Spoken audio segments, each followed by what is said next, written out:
Muy buenas. Soy Javier Hernández, pertenezco al grupo de Biblia de los Peregrinos de Israel 2012 y también formo parte del grupo de personas que trabajan en el proyecto Luz para Benín dentro de nuestra unidad pastoral del centro histórico. La liturgia nos propone hoy una lectura que es del Evangelio de Juan y que viene a continuar la exposición que se viene haciendo durante estos últimos días de Pascua. Está encuadrada dentro de lo que es el discurso del pan de la Eucaristía. Dice así el Evangelio de hoy. En aquel tiempo disputaban los judíos entre sí: ¿cómo puede éste darnos a comer su carne? Entonces Jesús les dijo: en verdad os digo, si no coméis la carne del Hijo del Hombre y no bebéis su sangre, no tenéis vida en vosotros. El que come mi carne y bebe mi sangre tiene vida eterna, y yo lo resucitaré en el último día. Mi carne es verdadera comida, y mi sangre es verdadera bebida. El que come mi carne y bebe mi sangre habita en mí, y yo en él. Como el Padre que vive me ha enviado, y yo vivo por el Padre, así del mismo modo, el que me come vivirá por mí. Este es el pan que ha bajado del cielo, no como el de vuestros padres, que lo comieron y murieron.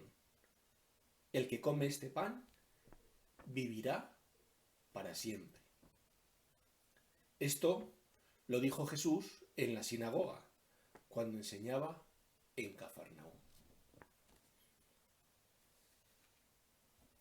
Si os dais cuenta, hay un dato en la lectura de hoy que no nos puede pasar desapercibido, y son el primer y el último versículo.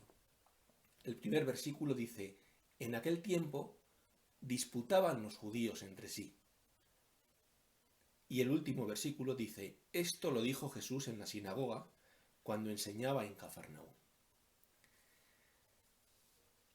Claro, lo que está escrito 70, 80 años después de lo que sucedió en Jerusalén con la muerte y resurrección de Jesús, no es una narración. El Evangelio de Juan no está hecho para narrar, sino para enseñar.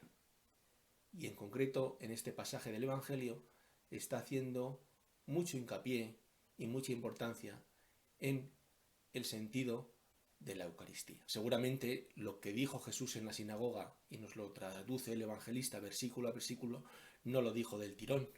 No nos imaginamos a Jesús sentado en la sinagoga insistiendo hasta casi reiterativamente, diciendo que su cuerpo, su carne, su sangre, la comida, la bebida. El evangelista evidentemente quiere profundizar en ese sentido con la perspectiva ya del tiempo para enseñar y no para narrar. Está claro entonces que el evangelista utiliza pues un lenguaje muy fuerte para insistir en la necesidad de alimentar la comunión con Jesucristo. Solo así, sacando la conclusión para nosotros, pues experimentaremos en nosotros su propia vida. El que me come a mí, dice, vivirá por mí. Este lenguaje adquiere todavía un carácter más agresivo cuando Jesús nos dice que hay que comer su carne y beber su sangre. El texto es rotundo: mi carne es verdadera comida y mi sangre es verdadera bebida. El que come mi carne y bebe mi sangre habita en mí y yo en él. Este lenguaje, desgraciadamente, ya no produce impacto alguno en los cristianos, en nosotros. Nos hemos habituado a escucharlo desde niños, y cuando escuchamos esto, pues no sé, tendemos a pensar en lo que venimos haciendo desde que hicimos la primera comunión. Todos, o casi todos, conocemos la doctrina aprendida en el catecismo, cuando se nos decía que en el momento de comulgar Cristo se hace presente en nosotros por la gracia del sacramento de la Eucaristía. Por desgracia, todo esto puede quedar alguna vez o más de una vez en una doctrina aceptada piadosamente y poco más. Pero con frecuencia nos falta la experiencia viva y fuerte de incorporar a Cristo en nuestras vidas y en nuestra vida concreta. No sabemos cómo abrirnos a Él para que nutra su espíritu en nuestra vida y la vaya haciendo cada vez más humana y más evangélica. Comer a Cristo es mucho más que adelantarnos en la cola de la comunión cuando vamos a misa a cumplir con el rito sacramental de recibir el pan consagrado, que está muy bien. Pero comulgar con Cristo exige un acto de fe y una apertura, yo diría que de especial intensidad, que se puede vivir sobre todo en el momento de la comunión sacramental, de acuerdo, pero también en otras experiencias de contacto y de contacto vital con Jesús. Es raro y es muchas veces inútil comer cuando uno no tiene hambre, pues esto nos puede pasar cuando nos acercamos al sacramento de la Eucaristía. Lo decisivo entonces es tener hambre de Jesús, es buscar desde lo más profundo encontrarnos con Él, abrirnos a su verdad para que nos marque con su espíritu y que potencie lo mejor que hay en nosotros, dejarle también que ilumine y transforme esas zonas de nuestra vida más oscuras y que todavía están por evangelizar. Entonces, y solo entonces, alimentarnos de Jesús será volver a lo más genuino, a lo más simple, a lo más auténtico del Evangelio, que es interiorizar sus actitudes, las actitudes más básicas y más esenciales, encender en nosotros el instinto de vivir como Él y también despertar nuestra conciencia de discípulos y de seguidores para hacer de Él el verdadero centro de nuestra vida. Este Evangelio que se lee hoy en la liturgia se proclama también en la liturgia de la fiesta del Corpus, en el ciclo A en concreto, que es el que tenemos este año. Dentro de pocas semanas volveremos a escucharlo tal cual en la fiesta del Corpus. No es casualidad que en la fiesta de la institución de la Eucaristía del Jueves Santo se celebre el amor fraterno y que en la fiesta del Corpus se celebre el Día de la Caridad. Hay muchas formas de honrar el cuerpo de Cristo.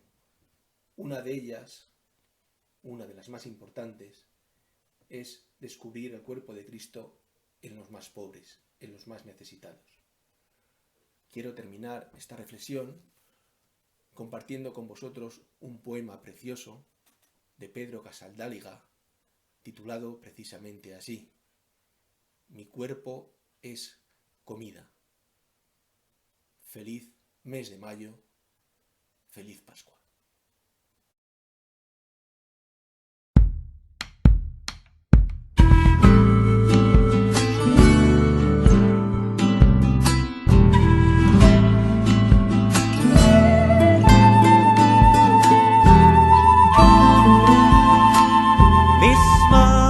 Esas manos y tus manos, hacemos este gesto compartida, la mesa y el destino como hermanos, las vidas en tu muerte y en tu vida. Unidos en el pan los muchos granos, iremos aprendiendo a ser la unidad, ciudad de Dios, ciudad de los humanos. Comiéndote sabremos ser comida. El vino de sus venas nos provoca, el pan que ellos no tienen nos convoca. Hacer contigo el pan de cada día, llamados por la luz de tu memoria, marchamos hacia el reino haciendo historia, fraterna y subversiva Eucaristía.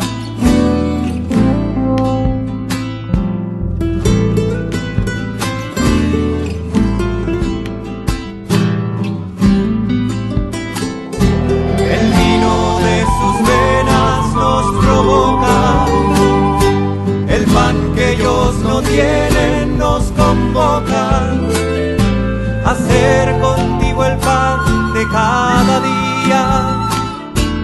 llamados por la luz de tu memoria, marchamos hacia el reino haciendo historia, fraterna y subversiva Eucaristía.